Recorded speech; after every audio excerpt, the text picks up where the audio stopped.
आणखी एक महत्त्वाची बातमी बघूयात। खरात प्रकरणामध्ये 160 GB डिजिटल पुरावे सापडलेले आहेत। फॉरेन्सिक अहवाल SIT कडे सादर करण्यात आलेला आहे आणि तपासाला देखील वेग आलाय।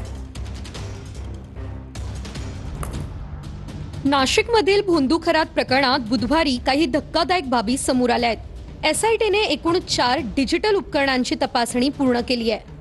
तपासात खरातच्या विकृत कारनाम्यांचे 160 GB डिजिटल पुरावे उघड झाले आहेत। पुराव्यांमुळे खरात भोवतीचा कारवाईचा फास अधिक घट्ट झालाय। प्रत्येक पुराव्याला ABC असा कोडवर्ड देण्यात आलाय।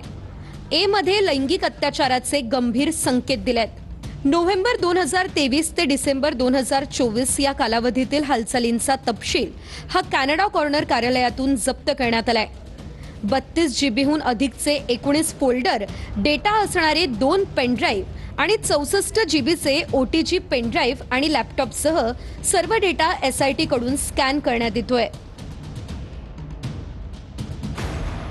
राहता न्यायालयात भोंदू खरातची पत्नी कल्पना खरातच्या अटकपूर्व जामिनावर आज सुनावणी होणार आहे। कल्पना खरात शिर्डी जमीन फसवणूक आणि अवैध सावकारकी प्रकरणात आरोपी आहे। शिर्डीतील शेतकरी रावसाहेब गोंदकर यांच्या 4 एकर जमीन खरेदीचं हे प्रकरण आहे।